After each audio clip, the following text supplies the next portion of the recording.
Merhabalar arkadaşlar, kanalıma hoş geldiniz.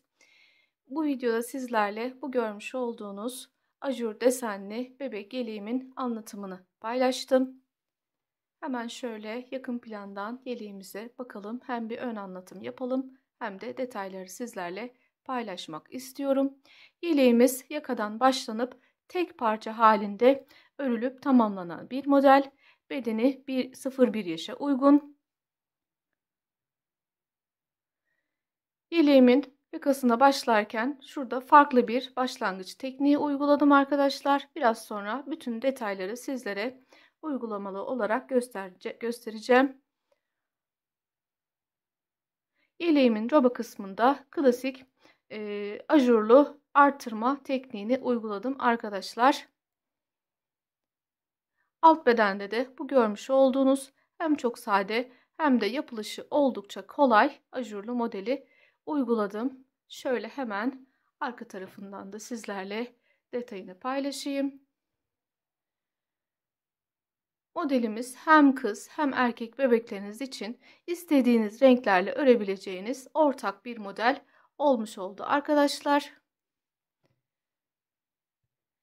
Yeleğimin yaka kısmında yaka düşürme çalışması yaptım arkadaşlar. Bu şekilde yaka düşürme çalışması yaptığımız için gördüğünüz gibi giyildiği zaman bebeğimizin yakasını kesinlikle rahatsız etmeyecek. Omuzları muntazam şekilde oturmuş olacak. Bu yüzden yaka düşürme çalışması yapmayı tercih ediyoruz arkadaşlar.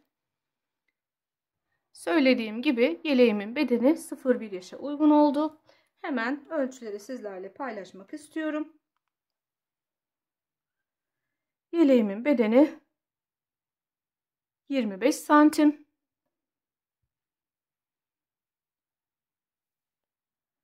Boyu da 30 santim oldu arkadaşlar. Şöyle 30 santim. Bu yeleği daha büyük bedenlerde örmek isteyenler, yani 1-1,5 yaş ya da 2 yaş bedeninde örmek istiyorum diyenler için videomun sonunda gereken bütün bilgileri paylaşacağım sizlerle arkadaşlar. Dileyenler video sonunda vereceğim bilgileri baz alarak bu yeleği daha büyük bedenlerde de hem kız hem de erkek bebekler için örebilirler arkadaşlar. Son olarak malzeme bilgisini de vereyim sizlere. Kullandığım ipim Alize Baby Best. İpimiz 100 gram ağırlığında, 240 metre uzunluğunda, anti-peeling özellikli bir bebek ipi. Kullandığım rengin numarası da 368. Yeleğimde bir yumaktan biraz daha fazla ip kullandım arkadaşlar. İkinci yumaktan çok küçük bir parça kullandım diyebilirim. Yeleğimi 3,5 numara şişle ördüm ve 5 tane düğmeyle de tamamladım arkadaşlar. Tabii ölçülerimiz sizin elinizin sıkılığına göre, kullandığınız ipiniz, şişinize göre küçük de olsa değişiklikler gösterebilir. Her elden çıkan aynı şekilde elbette olmaz arkadaşlar. Videomda bana eşlik ettiğiniz için hepinize teşekkür ediyorum. Kanalıma abone değilseniz ücretsiz bir şekilde abone olabilirsiniz. Abone olduğunuzda zil simgesini aktif hale getirip bildirimleri açarak yeni yükleyeceğim videolarımdan, modellerimden anında haberdar olabilirsiniz arkadaşlar. Şimdi öncelikle malzemelerimizi hazırlayalım. Hemen yeleğimizin yapımına başlayalım. Söylediğim gibi daha büyük bedende örmek isteyenler video sonunda vereceğim bilgileri baz alarak daha büyük sayılarla yeleklerine başlayabilirler. Hepinize kolaylıklar diliyorum. Herhangi bir sorunuz, öneriniz, düşünceniz olursa bana her zaman yorumlardan ulaşabilirsiniz. Hemen bu güzelliğimizin yapımına başlıyoruz.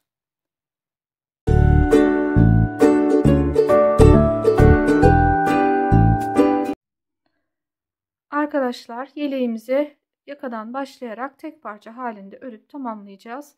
Yeleğimizin yakası için şişimize 72 ilmek atalım ve hemen ilk sıradan itibaren bir ters bir düz lastik örerek başlıyoruz.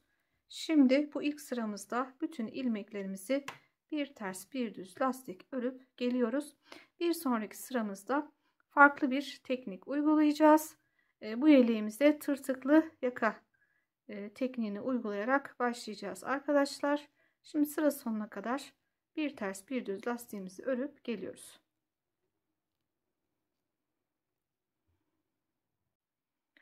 Bir sıra bir ters bir düz lastik ördükten sonra lastiğimizin ikinci sırasına geldik. Şimdi burada bahsettiğim tırtıklı başlama tekniğini uygulayacağız arkadaşlar. Bu teknikte ters ilmeklerimizi herhangi bir farklı işlem yapmadan normal şekilde ters olarak örüyoruz. Düz ilmeklerimizde farklı bir işlem yapıyoruz. Şimdi ilk ilmeğimi örmeden alıyorum. Ben sıra başındaki ilk ilmeklerimi örmeden alıyorum. Sıradaki ilmeğim ters, onu ters olarak normal şekilde örüyorum. İpimi arkaya alıyorum. Sıradaki ilmeğim düz. Bu ilmeğimde şu şekilde bir teknik uyguluyorum. Öncelikle bu ilmeğimi örmeden sağ şişime alıyorum. Şöyle alttan ilmeğimi çevirerek tekrar sol şişime takıyorum. Ve bu ilmeği düz olarak örüyorum. Sıradaki ilmeğim ters. Onu normal ters bir şekilde örüyorum. Bir sonraki düz ilmeğime geldiğimde tekniğimi tekrar ediyorum. Bu ilmeği örmeden sağ şişime alıyorum. Bu şekilde yönünü çeviriyorum. Alttan geçirip tekrar sol şişime takıyorum. Ve onu düz olarak örüyorum. Ters ilmeğime geldiğim zaman onu normal şekilde ters olarak örüyorum. Düz ilmeğe geldiğim zaman tekrar aynı tekniği uyguluyorum. Bir kez daha birlikte yapalım. Düz ilmeğimizi örmeden sağ şişimize alıyoruz. Şu şekilde alttan geçirip çevirerek tekrar sol şişimize takıyoruz. Ve bu ilmeği yine düz olarak örüyoruz. Sıra sonuna kadar bu sıramızda bu şekilde ilerleyeceğiz arkadaşlar. Ters ilmeklerimizi normal şekilde örüyoruz. Düz ilmeklerimizi alttan geçirip çevirerek örüyoruz.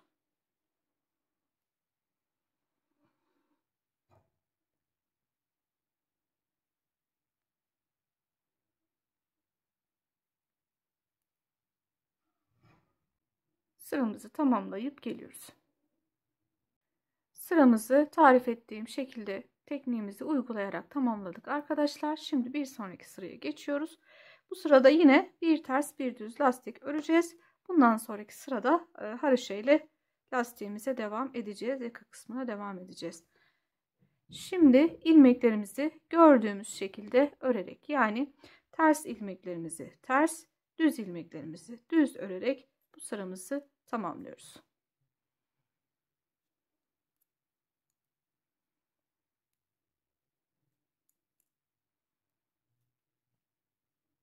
Sıramızı bir ters bir düz lastikle tamamlayarak bir sonraki sıraya geçiyoruz. Kullanmış olduğumuz tekniğin görüntüsü bu şekilde ortaya çıktı arkadaşlar. Şimdi bu sıradan itibaren haroşa örerek yakamıza devam ediyoruz. Her iki yönde ilmeklerimizi düz örerek toplam 3 diş haroşa oluncaya kadar yakamızı örmeye devam edeceğiz. Şimdi bu sırada bütün ilmeklerimi haroşa olarak örerek sıramı tamamlıyorum. Bir sonraki sırada ilk iliğimizi de açarak yakamıza devam edeceğiz. Bir sıra haroşa örüp sonraki sıraya geldim arkadaşlar. Şu an örgümün ön yüzündeyim. Bu sırada ilk iliğimi açarak örgüme devam ediyorum. Sıra başından ilk 3 ilmeğimizi örerek başlıyoruz.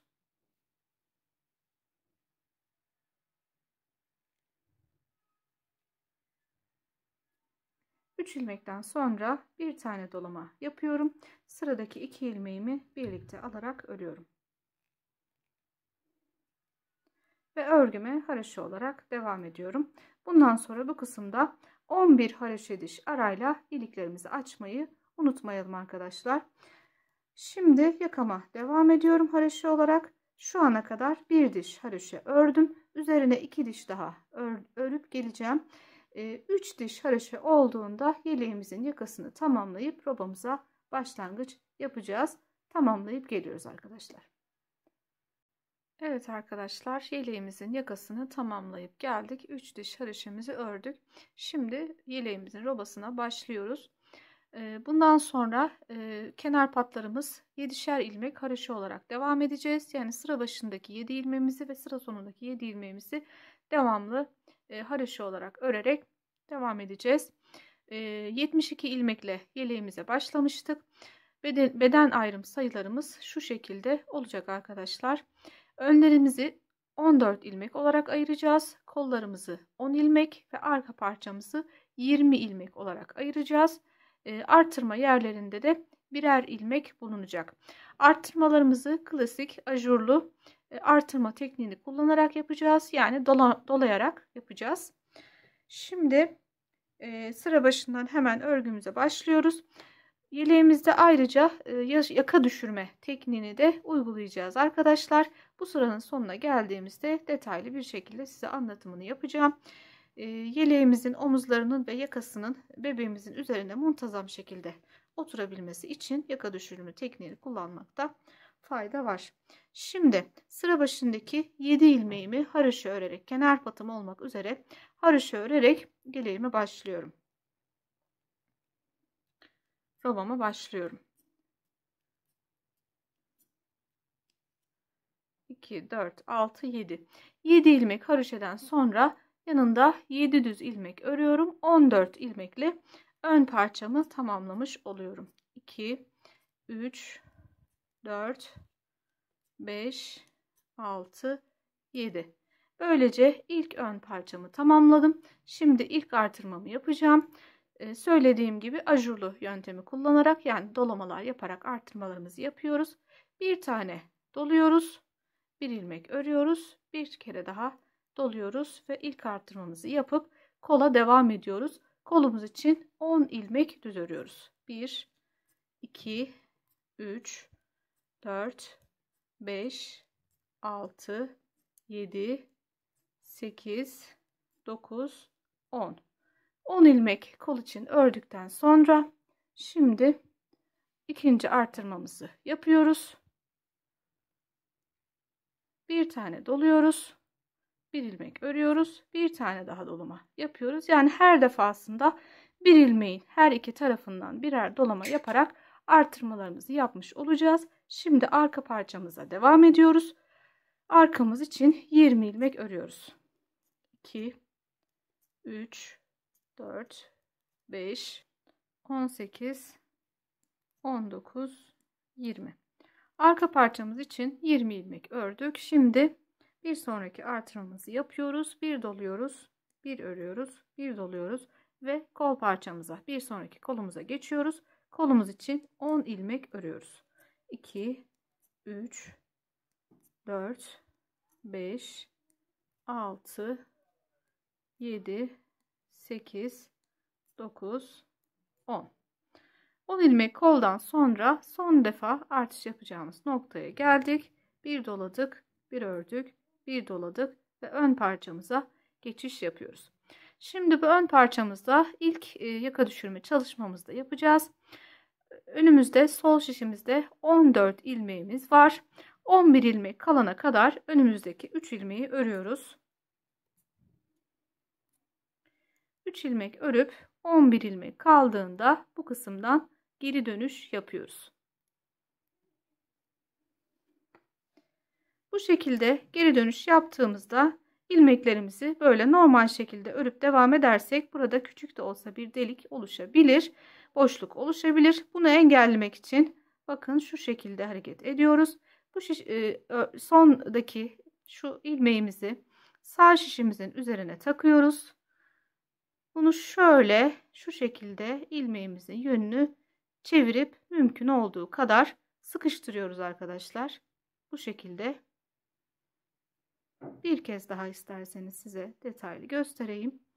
11 ilmek kaldığında geri dönüşümüzü yaptık. Şimdi bu son ilmeğimizi sağ şişimize bu şekilde takıyoruz. İlmeğimizin yönünü şu şekilde çeviriyoruz. Sıkıştırarak çeviriyoruz. Ve ilmeğimizi tekrar bu kısımdan öne alıyoruz.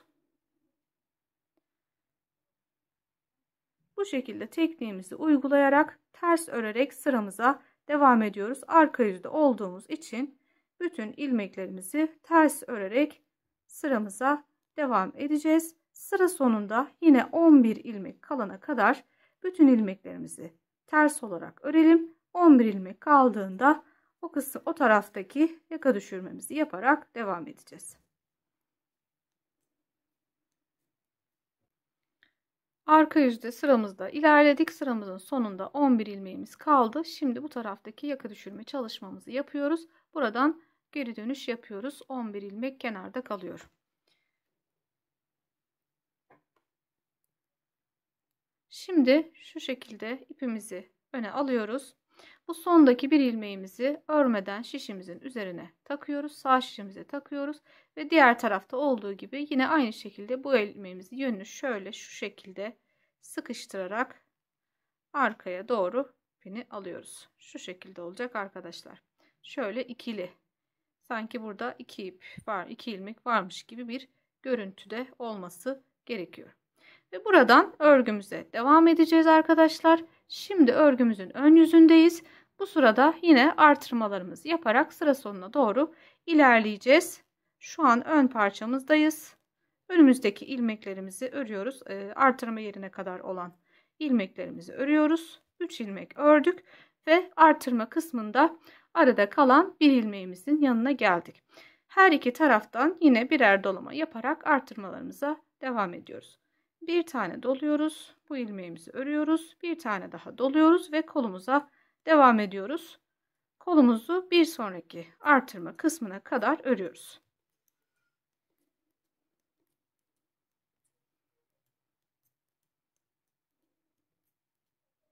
Sonraki artış kısmına geldiğimizde yine aynı şekilde bir doluyoruz, bir örüyoruz, bir doluyoruz ve arka parçamıza devam ediyoruz. Normal şekilde artırmalarımızı yaparak sıramızın sonuna doğru ilerleyeceğiz.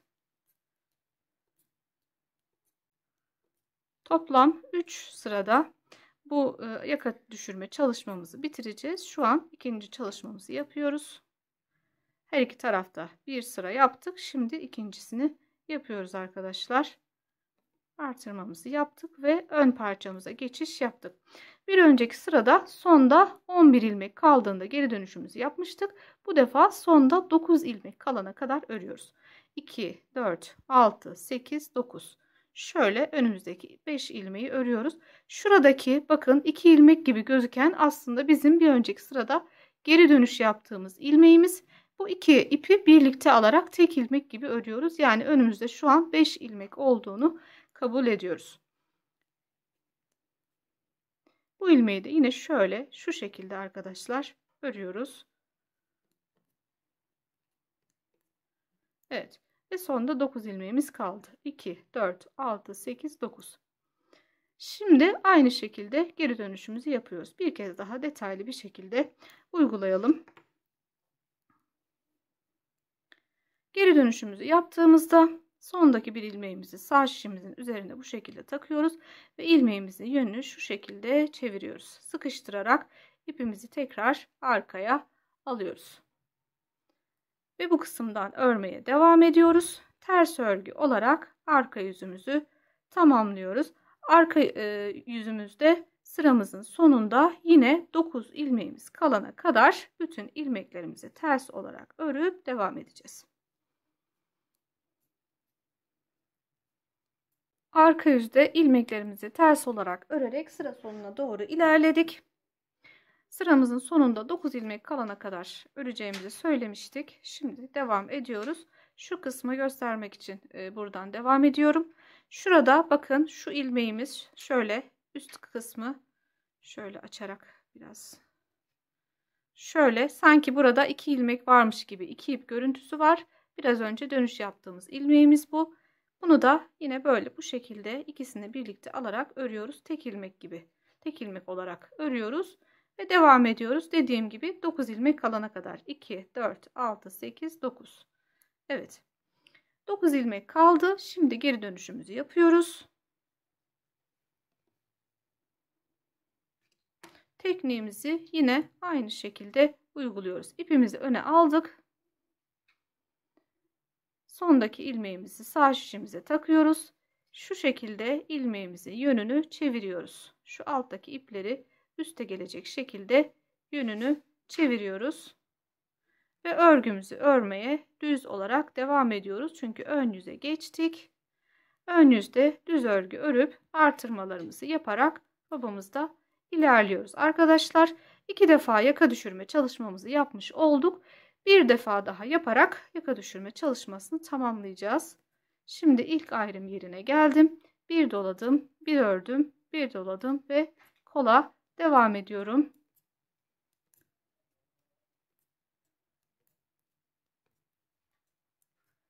Bu şekilde devam edelim. Bu defa sıramızın sonunda 7 ilmeğimiz, 7 ilmek kenar patımız kalana kadar öreceğiz arkadaşlar.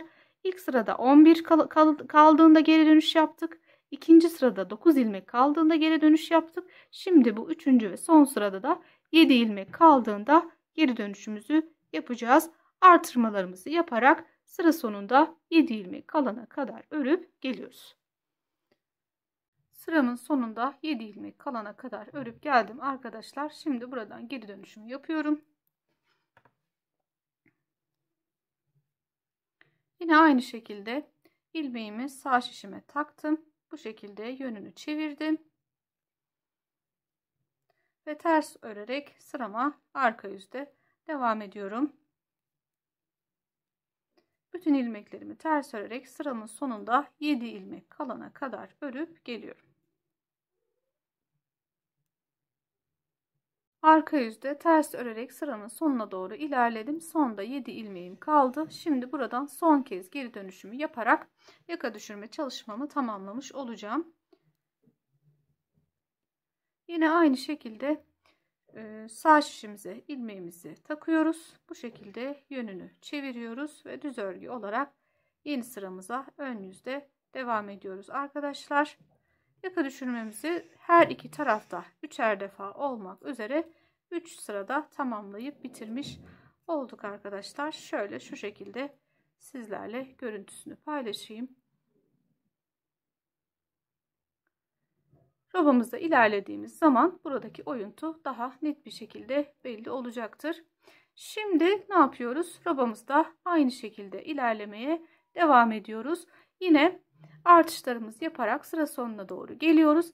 Bu defa sıra sonuna kadar bütün ilmeklerimizi örüp sıra sonundan normal şekilde devam ederek bundan sonra robamıza devam ediyoruz.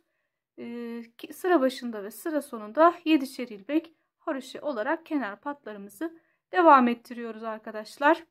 Bundan sonra robamızı normal şekilde öreceğiz. Artık farklı bir işlem yapmayacağız. Robamızın genişliği istediğimiz ölçüye gelene kadar artırmalarımızı aynı şekilde devam ettirerek robamızı örüp geliyoruz.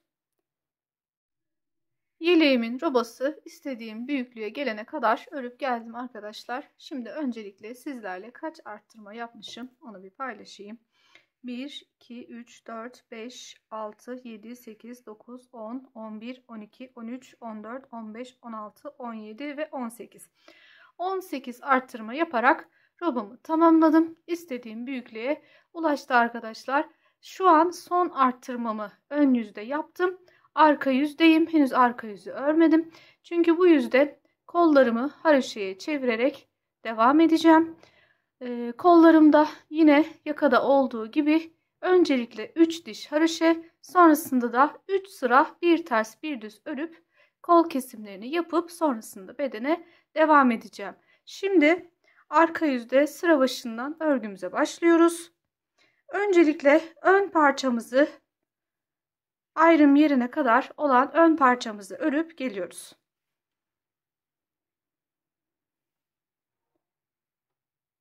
Ön parçamı örüp geldim arkadaşlar. Bu artırma yerinde arada kalan bir ilmeklerimizi daima bedene dahil edeceğiz. Onu da ön parça olarak örüyorum. Ve ondan sonraki ilmekten itibaren kollarımı haroşaya çevirerek devam ediyorum. Bir sonraki artış yerindeki aradaki bir ilmeğe kadar olan kol ilmeklerimi haroşa örüyorum arkadaşlar. Oradan geri dönüş yapacağım. Dediğim gibi kolumu 3 diş haroşa örerek devam edeceğim. Şimdi buradan devam edelim.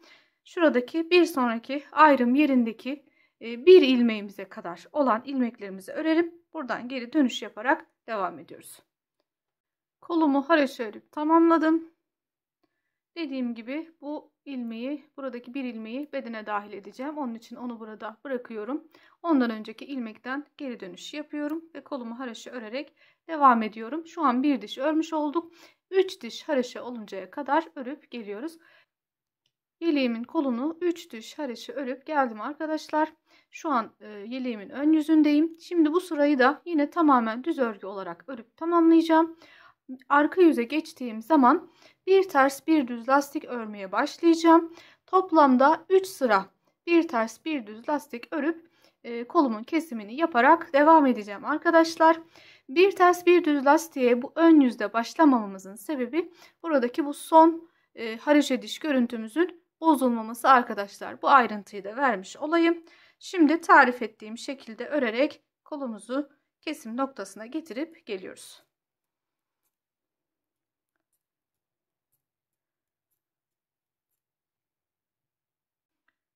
Kol ucunda 3 diş haroşa üzerine 3 sıra bir ters bir düz lastiğimi örüp geldim arkadaşlar. Şimdi kol kesimimizi yapıp devam edeceğiz. Bir ters bir düz lastiklerde kullandığım kesme yöntemi arkadaşlar şu şekilde. İlk ilmeğim olduğu için örmeden aldım. Sıradaki ilmeğim düz, onu düz olarak örüyorum. Önceki ilmeği diğerinin üzerinden bu şekilde geçirerek örerek kesme tekniğiyle kesim yapmış oluyorum. İlmeklerimi ilmek yönüne göre örerek kesiyorum bu teknikte. Sıradaki ilmeğim ters, onu ters olarak örüyorum. İpimi arkaya alıyorum ve kesimimi yapıyorum. Sıradaki ilmeğim düz, düz olarak örüyorum. Önceki ilmeği onun üzerinden geçirerek kesimi yapıyorum. Ters ilmeğimi ters örerek kesiyorum. Düz ilmeğimi düz örerek kesiyorum. Ters ilmeklerimizi ters örüyoruz ve kesimini yapıyoruz. Düz ilmeklerimizi düz örüp kesimini yapıyoruz. Birkaç ilmek daha ilerleyip sizinle görüntüsünü paylaşmak istiyorum şimdi.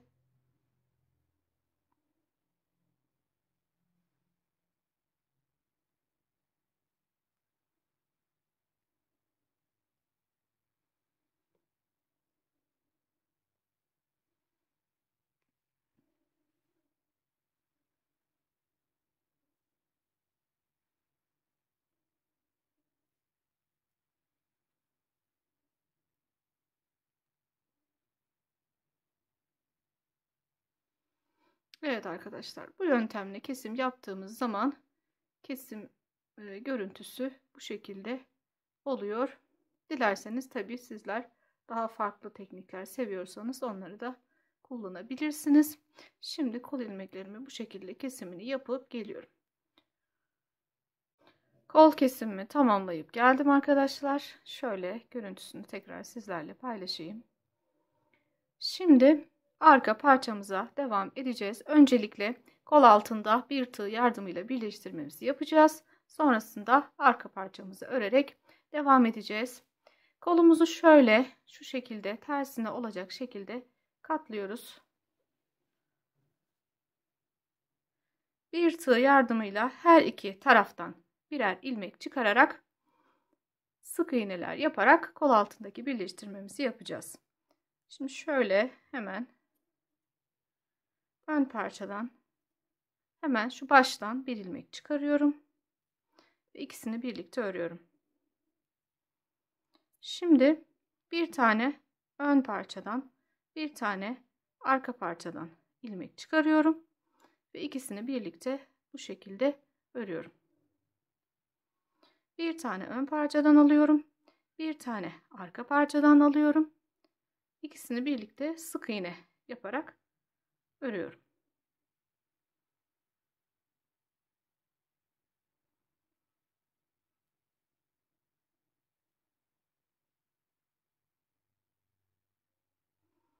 Bu şekilde her sıradan birer ilmek çıkararak birleştirelim.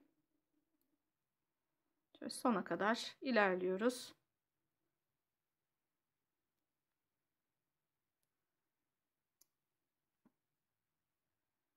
son bir ilmek şöyle şuradan şu şekilde alarak çıkaralım arkadaşlar. Şöyle sona kadar getirelim.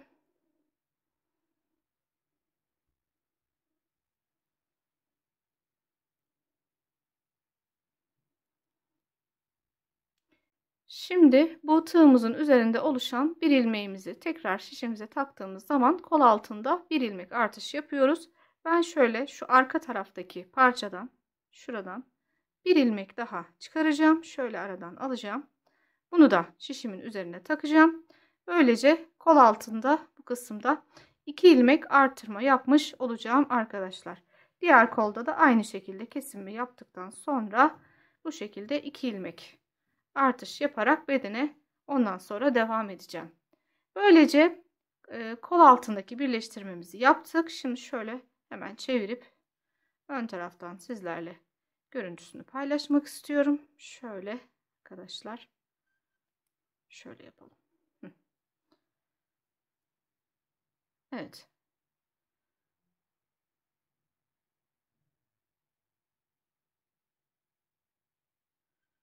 Gördüğünüz gibi böyle muntazam bir şekilde kol altını birleştirmiş olduk. Şimdi arka bedenimize söylediğim gibi devam ediyoruz. Kol altında dediğim gibi bu kısımda 2 ilmek artış yapacağız. Bu şekilde devam edeceğiz. Şimdi arka yüzde arka bedeni örmeye devam ediyoruz.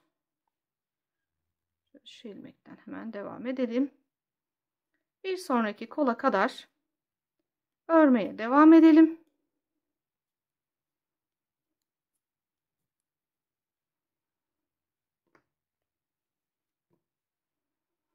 Arka parçamızı örüp diğer kolumuza geçtiğimiz zaman yine aynı şekilde kolumuzu sıra başından itibaren haroşa örerek devam edeceğiz. 3 diş kolumuzda haroşa ördükten sonra yine üzerine bu kol önceki kolumuzda yaptığımız gibi 3 sıra bir ters bir düz lastiğimize de örüp kesimini yaparak aynı şekilde diğer kolumuzda tamamlayalım. Robamızın artırma yerlerindeki bu birer ilmeğimizi bedene dahil etmeyi unutmayalım arkadaşlar. Yani bu kısımdaki ilmeğimizi arka parçaya, bu kısımdaki ilmeğimizi de ön parçaya dahil ederek devam edeceğiz. Şimdi tarif ettiğim şekilde diğer kolumuzu da tamamlayıp geliyoruz. Sonrasında şuradaki yine kol altındaki birleştirmemizi yaptıktan sonra ön parçaya devam edeceğiz. Bu parçamızı da örüp arka yüzde sıramızı tamamlamış, ön yüze geçmiş artık bedenimizi örmeye devam edeceğiz.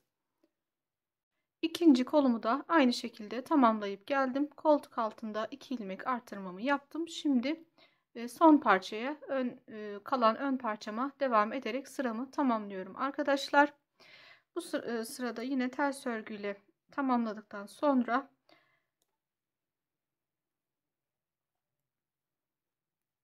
şimdi sıra sonuna kadar ilerleyelim. Sonraki ön yüze geçtiğimizde artık bedenimize, alt bedenimize başlamış olacağız. 2 sıra düz örgü, yani bir ön yüz, bir arka yüz düz örgü örelim. Sonrasında tekrar ön yüze geçtiğimiz zaman alt kısımda uygulayacağımız modelimizle devam edeceğiz.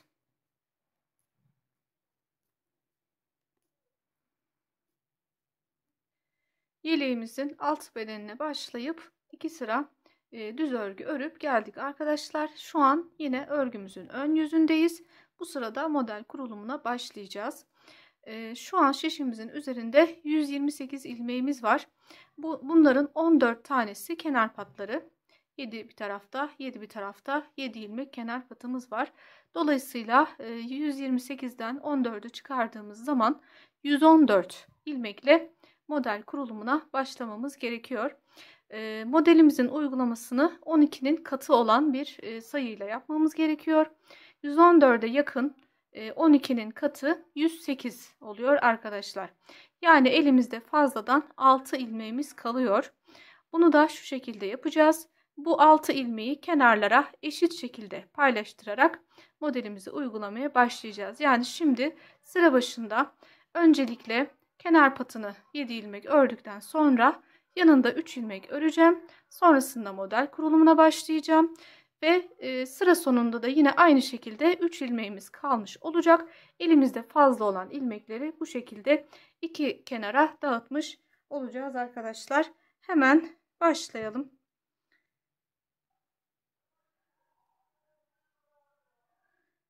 Şimdi sıra başından kenar patımı örüyorum.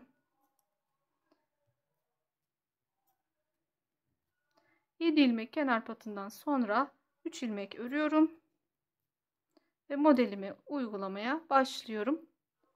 Öncelikle 3 ilmekten sonra bir tane dolama yapıyorum.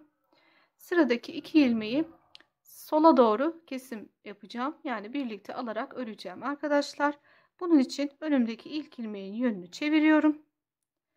Tabi sizin ilmekleriniz ilmek alış yönünüzden dolayı zaten bu şekilde gözüküyorsa herhangi bir işlem yapmanıza gerek yok. Bu iki ilmeği bu şekilde birlikte alıp kesiyoruz. Şimdi bir kez daha aynı işlemi tekrar ediyoruz.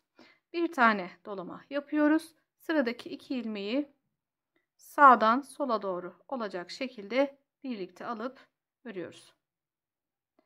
Böylece 4 ilmek üzerinden ilk motifimizi uygulamış oluyoruz arkadaşlar. Bir sonraki motife başlamadan önce arada 8 ilmek düz örüyoruz. 2, 3, 4, 5, 6, 7, 8. 8 ilmekten sonra motifimizi tekrar ediyoruz. Önümüzdeki 4 ilmek üzerinde motifimizin kurulumunu yapıyoruz. Bir tane öncelikle dolama yapıyoruz. Sıradaki 2 ilmeği birlikte alarak sola doğru kesiyoruz. Bir tane daha dolama yapıyoruz ve sıradaki 2 ilmeği sola doğru birlikte alarak kesiyoruz. Ve sonrasında arada 8 ilmek örüyoruz. 1, 2, 3, 4, 5,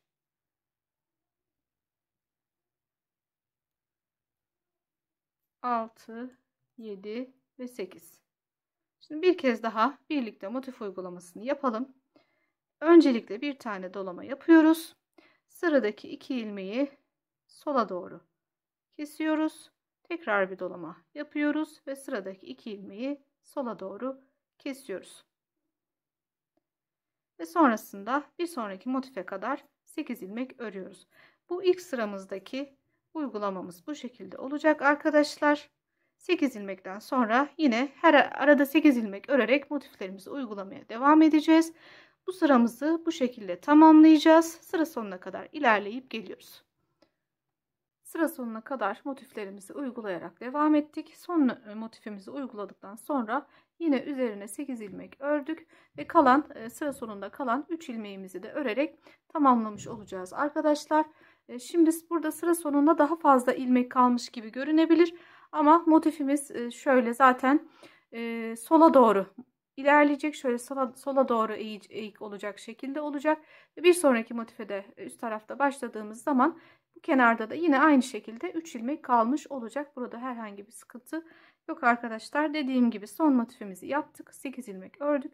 Kalan 3 ilmeğimizi de örerek sıramızı tamamlıyoruz.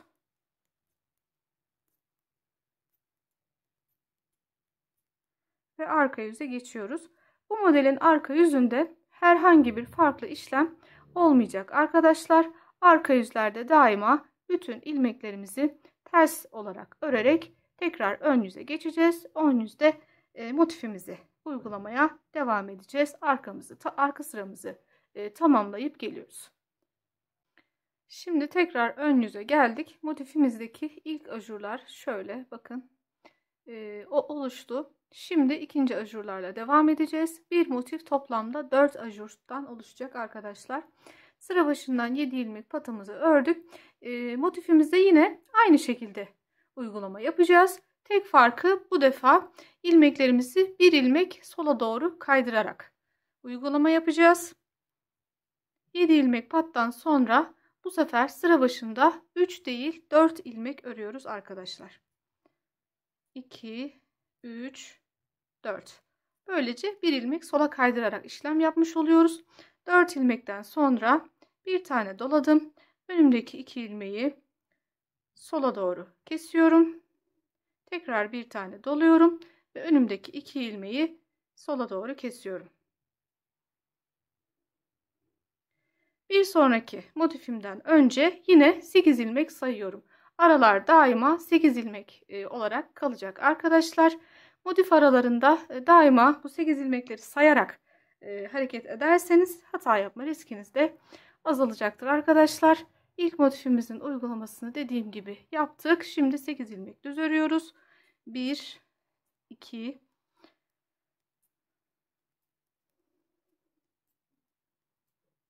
8. 8 ilmekten sonra ikinci motifimin uygulamasına devam ediyorum. Bir tane doladım. Önümdeki 2 ilmeği sola doğru kesiyorum. Bir tane doluyorum. Önümdeki 2 ilmeği sola doğru kesiyorum ve arada tekrar 8 ilmek örüp bir sonraki motifimde aynı şekilde uygulama yapmaya devam ediyorum. Arkadaşlar bu sıramızı da bu şekilde tamamlayalım. Arka yüze geçtiğimiz zaman arka yüzde yine ters olarak ilmeklerimizi örüp sonraki ön yüze gelip devam ediyoruz. Bir sonraki ön yüze geldik. Motiflerimiz bu şekilde oluşmaya başladı arkadaşlar. Söylediğim gibi şu ana kadar 2 ajur yaptık. 2 ajur daha yaparak ilk motiflerimizi tamamlamış olacağız. Şimdi sıra başından hemen kenar patımızı örelim. Motifimizi aynı şekilde yine bir ilmek kaydırarak uygulayacağız.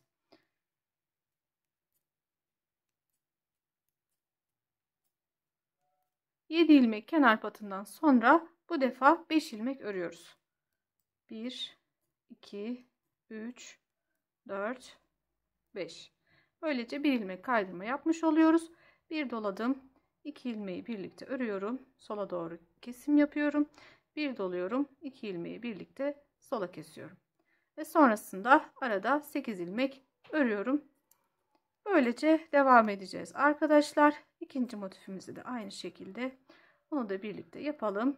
Arada 8 ilmek ördük. Bir doladık.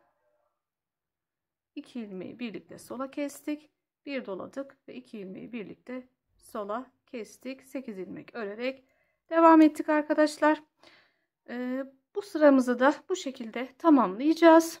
Arka yüzümüzü örüp geleceğiz. Sonraki ön yüze geldiğimizde bir ajur daha yapacağız ve bu motifimizi, ilk motifimizi tamamlamış olacağız arkadaşlar. Sola doğru kaydırarak yine devam edeceğiz. Bu sırada sıra başında 5 ilmek örerek motifimize başladık.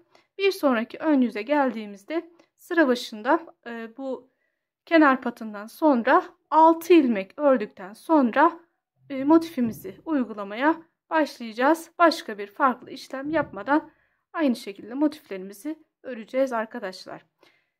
Söylediğim noktaya kadar, yani ilk motiflerimizin bitimine kadar anlattığım şekilde, tarif ettiğim şekilde örüp geliyoruz. Yeleğimin ilk motiflerini tamamlayıp geldim arkadaşlar. Toplam 4 ajur sırası ile ilk motifimizi tamamladık. Üzerine de 2 sıra düz örgü örüp geldim arkadaşlar. Yani bir ön yüz, bir arka yüz ördüm. Şu an yine örgümün ön yüzündeyim. Bu sırada ikinci motiflerimi kurmaya başlayacağım. Her zaman için motifler arasında böyle 2 sıra düz örgü örüp sonrasında yeni motifimize başlayacağız arkadaşlar. Şimdi sıra başından hemen örgümüze başlayalım. Bu defa motiflerimizi şu iki motifimizin arasına denk gelecek şekilde bu kısımda kuracağız. Sıra başından örgümüzü örmeye başlayalım.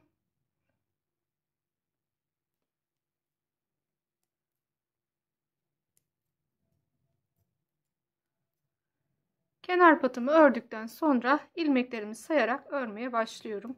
1, 2, 3, 4, 5, 6, 7, 8, 9, 10, 11, 12. 12 ilmek ördüm arkadaşlar ve şimdi ikinci motifimi diğer önceki iki motifin arasına denk gelecek şekilde kurmaya başlayacağım. Aslında aradaki motifleri hesap ederken, yani önceki iki motifin arasına bir sonraki motifi yerleştirirken şunu baz alıyoruz. Şimdi şöyle göstereyim size. Şuradaki 4 ilmeğim önceki motifime ait olan 4 ilmeğim. Bu 4 ilmekten sonraki 2 motif daha örüyoruz ve sonrasındaki 4 ilmekle yeni motiflerimizi kurmaya başlıyoruz. Bu defa motiflerimiz sağa doğru eğik olacak şekilde kuracağız. İlk motiflerimizi gördüğünüz gibi sağdan sola doğru eğik olacak şekilde kurmuştuk. Bu defa motiflerimizi soldan sağa doğru eğik olacak şekilde kuracağız. Bir de bir farklılık da şu olacak. Şimdi ilk motiflerimizde bir dola bir kez, bir dola bir kez yapmıştık. Bu defa motiflerimizde bir kez, bir dola, bir kez, bir dola şeklinde ilerleyeceğiz arkadaşlar. Şimdi söylediğim gibi sıra başından kenar patından sonra öncelikle 12 ilmek ördük. Şimdi önümüzdeki 2 ilmeği bu defa sağa doğru, kesim yönü sağa doğru olacak şekilde keserek başlayacağız. Bunun için ilmeklerimizi şöyle şu taraftan soldan sağa doğru ikisini birlikte alıyoruz. Sonrasında bir dolama yapıyoruz. Tekrar 2 ilmeği bu şekilde ikisini birlikte alarak kesiyoruz ve tekrar bir dolama yaparak ilk motifimizi tamamlamış oluyoruz. İlk motiften sonra önceki motiflerde olduğu gibi arada yine 8 ilmek sayarak ilerlemeye devam ediyoruz. 1 2 3 4 5 6 7 8 8 ilmek arada düz örüyoruz ve ikinci motifimizi örmeye devam ediyoruz. Arkadaşlar şimdi eğer sizin ilmek alış yönünüzden dolayı şöyle ipi alış yönünüzden dolayı daha doğrusu ilmekleriniz bu şekilde görünüyorsa öncelikle ilmeklerinizin yönünü değiştirmeniz gerekiyor. Sonra ikisini soldan sağa doğru birlikte alarak örmeniz gerekiyor. İpi daha farklı alanlar için de bu küçük hatırlatmayı yapayım arkadaşlar.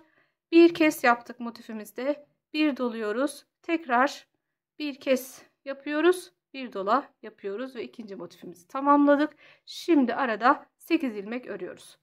1 2 3 4 5 6 7 8.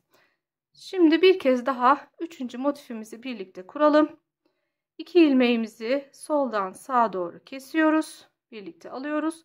Bir doluyoruz. Tekrar 2 ilmeğimizi soldan sağa doğru kesiyoruz. Bir doluyoruz ve arada 8 ilmek örüp devam ediyoruz. 1 2 3 4 5 6 7 8 ve şimdi 3. motifimizi kurarak bir sonraki motifimizi daha doğrusu kurarak devam ediyoruz arkadaşlar. Sıra sonuna kadar ilerleyeceğiz. Yine bu kısma geldiğimiz zaman sıra sonuna geldiğimiz zaman şurada arada son motifimi bir motif kurduktan sonra yine 8 ilmek sayıp bu köşede son bir ilmek son bir motif çalışması yapıp sıramızı tamamlamış olacağız arkadaşlar. Bu sıramızı tamamlayalım bu şekilde. Arka yüzde ilmeklerimizi ters örüp gelelim. Sonrasında tekrar ön yüze geldiğimiz zaman motifimizi kurarak devam edeceğiz. Bir de bir sonraki yani bundan sonraki motifler için hatırlatmamı yapayım size arkadaşlar. Şimdi bu ikinci motifimizi kurduktan sonra üçüncü motif ne olacak? Yine aynı bu ilk motifimizin hizasına denk gelerek kuracağız. O yüzden şöyle kenardaki bu sağdan sola doğru kesim yaptığımız sağdan sola doğru eğik olan motiflerimizi kurarken sıra başında 3 ilmek ördükten sonra motiflerimizi kurmaya başlayacağız. Bir sonraki bu aralara denk gelen motifimizi kurarken de sıra başında 12 ilmek ördükten sonra motifimizi kuracağız arkadaşlar. Yani dönüşümlü olarak bu şekilde ilerleyecek. Birinci motifimizi 3 ilmek örüp kuracağız. İkinci motifimizi 12 ilmek örüp kuracağız arkadaşlar. Bu hatırlatmayı da size yapmış olayım. Daha rahat takip etmesi kolaylaşır bu şekilde sizin için. Şimdi söylediğim gibi bu sıramızı tamamlayalım. Arka yüzde ters örgü olarak örüp gelelim. Sonraki ön yüze gelip beraber devam edelim. Bir sonraki ön yüze geldik arkadaşlar. Yine motifimizde ikinci ajurumuzu yaparak bu sırada devam edeceğiz. Bu defa bir ilmek sağa kaydırarak ajurumuzu yapacağız. Önceki motifte olduğu gibi sıra başından kenar patımızı örerek başlayalım. Kenar patımızdan sonra 11 ilmek örüyoruz. 1, 2, 3, 4, 5, 6, 7, 8, 9, 10, 11. Önceki sırada motifimize başlarken 12 ilmek örüp başlamıştık. Şimdi 11 örüp başladık. Ne olacak? Bir sonraki sırada 10, sonraki sırada 9. Bu şekilde baştaki ilmek sayısı değişmiş olacak arkadaşlar. Sağa doğru kaydırma yaptığımız için. Şimdi ne yapıyoruz? 11 ilmekten sonra önümüzdeki 2 ilmeği soldan sağa doğru birlikte alıp kesiyoruz. Birlikte örüyoruz. Bir doluyoruz. Tekrar 2 ilmeği sağa doğru kesiyoruz ve bir doluyoruz. Ve şimdi arada 8 ilmek örerek ikinci motifimize doğru ilerliyoruz. 3, 4, 5, 6, 7, 8. 8 ilmekten sonra bir sonraki motifimizin kurulumunu yapıyoruz. Daha doğrusu örmeye devam ediyoruz. 2 ilmeği birlikte sağa doğru aldık. Bir doladık. Tekrar 2 ilmeği birlikte sağa doğru kestik. Bir doladık ve 8 ilmek örerek devam ediyoruz arkadaşlar. Bu şekilde bu sıramızda tamamlayacağız. 8. Bu şekilde dediğim gibi bu sıramızı tamamlayalım. Bundan sonraki ajur sıralarımızda da yine söylediğim gibi hareket ederek bu motifimizi de tamamlayalım arkadaşlar. Şu an motifimizdeki ikinci ajurumuzu bu sırada yaptık. Bir sonraki sırada, yani ön yüze geldiğimizde, bir sonraki ön yüze geldiğimizde bu defa sıra başından 10 ilmek örüp motifimizi uygulayarak devam edeceğiz. Ve en son ön yüze geldiğimizde de, bir sonraki ön yüze geldiğimizde de sıra başından 9 ilmek ördükten sonra motifimizin 4. ajurunu yapmış olacağız. İkinci motifimizi tamamlamış olacağız arkadaşlar. En son olarak da motifimizi 4 ajurla tamamladıktan sonra üzerine 2 sıra düz örgü örüp geleceğiz. O kısma kadar tamamlayıp geliyoruz. İkinci motiflerimi de tarif ettiğim şekilde tamamlayıp geldim arkadaşlar. Üzerine 2 sıra düz örgü örüp şimdi yine ön yüzdeyim. Bir sonraki motiflerimi kurmaya başlayacağım. Bir sonraki motifimizi ne yapacağız? İlk motifimizin hizasından başlatacağız. Yani şimdi sıra başında kenar patımızı ördükten sonra yanında 3 ilmek öreceğiz. Sonrasında hemen ilk motifimizi kurarak devam edeceğiz. Sizlere şu ana kadar tarif ettiğim şekilde ilerleyeceğiz arkadaşlar. Bundan sonrasında artık yeleğimizde yapacağımız farklı bir işlem yok. Yeleğimizin boyu istediğim uzunluğa gelene kadar modelimizi uygulayarak alt bedene devam edeceğiz. Ben şimdi oraya kadar tamamlayacağım. İstediğim uzunluğa geldiği zaman alt bandı, alt lastiğini de öreceğim. Burada göstermiş olduğum aynı teknikle kesimimi yaparak yeleğimi tamamlamış olacağım arkadaşlar. Ben şimdi tarif ettiğim şekilde tamamlayıp geliyorum. Geldiğimde bütün gerekli bilgileri sizlerle paylaşacağım. Yeleğimi tamamlayıp geldim arkadaşlar. Şimdi bu alt kısımda bıraktığımız noktada neler yaptım hemen onları size aktarmak istiyorum. Son motifimizi tarif ettiğim şekilde tamamladıktan sonra bu defa üzerine 5 sıra düz örgü örüp geldim arkadaşlar. 5 sıra düz örgümü ördükten sonra arka yüzdeyken ilmeklerimi haroşaya çevirdim ve 4 diş haroşa ördüm. Üzerine aynı kollardaki gibi 4 diş haroşadan sonra ön yüzde bir sıra düz örgü olarak ördüm. Arka yüze geçtiğim zaman 3 sıra bir ters bir düz lastik ördüm ve kollarda sizlere gösterdiğim kesme tekniğini kullanarak kesip yeleğimi tamamladım. Son olarak tam haroşelerin bittiği sırada son iliğimi de açıp toplam 5 düğme ile de yeleğimi tamamladım arkadaşlar. Şöyle gerçekten hem sade hem çok şık bir model oldu. Sizler de hem kız hem erkek bebekleriniz için dilediğiniz renklerle örebilirsiniz. Şöyle yakın plandan yaka düşürme çalışmasında sizlere göstermek istiyorum. Gördüğünüz gibi yaka düşürme çalışması yaptığımız zaman yeleğimizin boyun kısmı, omuz kısmı bu şekilde muntazam bir şekilde duruyor. Giyildiği zaman bebeğimizin omuzlarına güzelce oturacak. Yaka kısmı kesinlikle rahatsız etmeyecek arkadaşlar. Şöyle arka yüzden de bitmiş halini bir kez daha paylaşayım sizlerle. Evet. Şimdi son olarak bu yeleği daha büyük bedenlerde örmek isteyen arkadaşlar için gerekli bilgileri paylaşmak istiyorum. Video başında belirtmiştim. Video sonunda bu bilgileri sizlerle paylaşacağımı söylemiştim. Ben bu şekilde daha net anlaşılması açısından sizler için yazıp hazırladım arkadaşlar. Şöyle bakalım. Bu yeleğimizi 0-1 yaş bedeninde hazırladık. 72 ilmekle başlayıp toplamda 18 arttırma yaptık roba kısmında. Beden ayrımlarımız şu şekilde: arka 20 ilmek, kollar 10 ilmek, önler 14 ilmek ve arttırma yerleri birer ilmek olacak şekilde 72 ilmeğimizi bedenimize dağıttık arkadaşlar. Kısaca özetleyeyim nasıl yaptık. 72 ilmeğimizle yakamıza başladık. Yaka düşürme çalışmamızı yaptık. Roba kısmında klasik ajurlu artırma tekniğini kullanarak robamızı tamamladık. Kollarımızı ördükten sonra bedene geçtiğimiz zaman kol altlarında ikişer ilmek artışlar yaparak bedene başladık. Ve motifimizi toplam 4 motif sırası olacak şekilde alt kısmını tamamladık.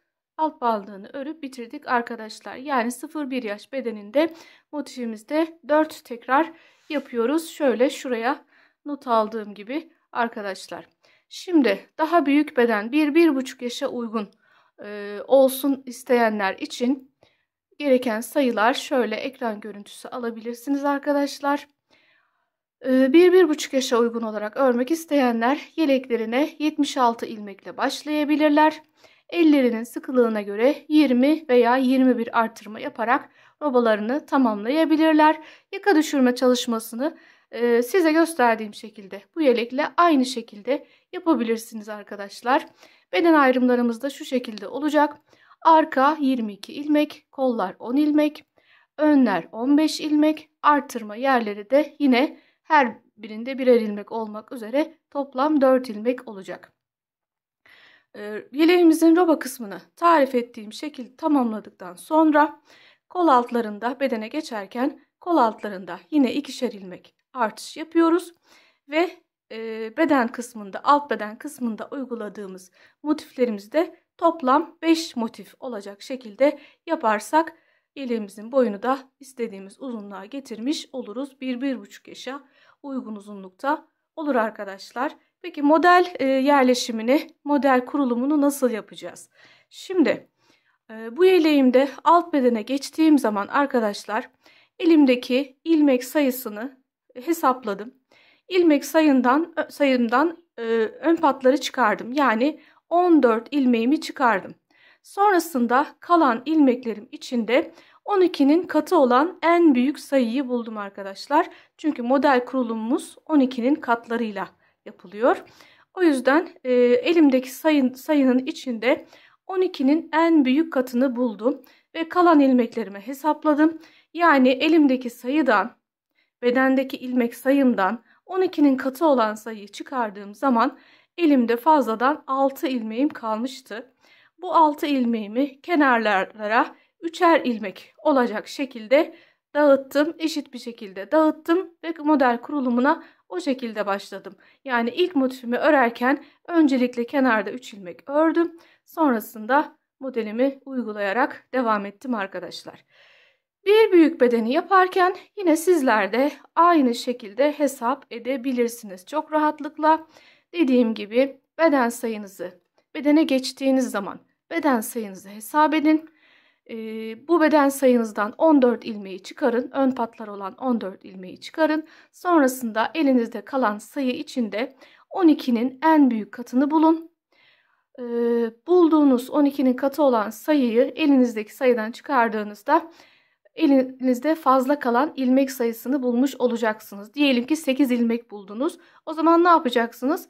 Bu 8 ilmeği kenarlara 4'er ilmek olacak şekilde dağıtıp o şekilde model kurulumunuzu yapabilirsiniz arkadaşlar. Şimdi bir sonraki bedene geçelim. Dediğim gibi 1-1,5 yaşta ne yapacağız? Bir de son olarak ekleyelim. 4 yerine 5 motifle tamamlayabilirsiniz alt bedeni arkadaşlar. Bir büyük bedende örmek isteyenler için, yani 1,5-2 yaş uygun olsun isteyenler için şu şekilde sayılarımız arkadaşlar. 82 ilmekle yeleğinize başlayabilirsiniz. Elinizin sıkılığına göre 22 veya 23 arttırma yapmanız yeterli olacaktır. Beden ayrımlarımız da şu şekilde olacak. Arka 24 ilmek, kollar 11 ilmek, önler 16 ilmek ve artırma yerleri 4 ilmek olacak şekilde beden ayrımlarınızı yapabilirsiniz arkadaşlar. Bir büyük bedende, bu bedende örmek isteyenler motif tekrarlarını 6 defa yapabilirler. Toplam 6 motifle yeleklerinin alt bedenini tamamlayabilir arkadaşlar. Biraz önce 1,5 yaş için söylediğim model kurulumuna ait olan bilgiler aynı şekilde geçerli. Aynı şekilde model kurulumunu ne şekilde yapacağınızı hesap edebilirsiniz arkadaşlar. Bitirmeden önce her 3 beden için gereken ölçüleri de sizlerle paylaşmak istiyorum arkadaşlar. Bu yeleğimiz 0-1 yaş bedeninde. Hemen bakalım. Beden genişliğimiz 24,5-25 santim. Ve yeleğimizin boyu da 30 santim arkadaşlar. Daha büyük bedende 1-1,5 yaş bedeninde örenler beden genişliği 27-28 santim ve yeleklerinin boyu da 33 santim olacak şekilde ayarlayabilirler. Bir üst bedende, yani 1,5-2 yaşa uygun şekilde örmek isteyenler beden genişliği 29 santim veya en fazla 30 santim ve boyu da 35 santim olacak şekilde yeleklerini ayarlayabilirler. Bu ölçüler sizin elinizin sıkılığına göre, ipinize göre, şişinize göre, her ele göre küçük de olsa değişiklikler gösterebilir arkadaşlar. Bir de bunlar standart ölçüler. Sizin bebeğinizin kilosuna göre siz daha büyük ya da daha küçük yapmayı tercih edebilirsiniz. Videomda bana eşlik eden bütün arkadaşlarıma, örgü severlere teşekkürlerimi sunuyorum. Arkadaşlar, videomu beğeni ve yorumlarınızla destekleyerek daha fazla insana ulaşmasına vesile olmuş olursunuz. Abone olup kanalımı destekleyen herkese yine teşekkürlerimi iletiyorum. Sizlerle yeni videolarda, yeni modellerde tekrar görüşmek dileğiyle. Hoşça kalın.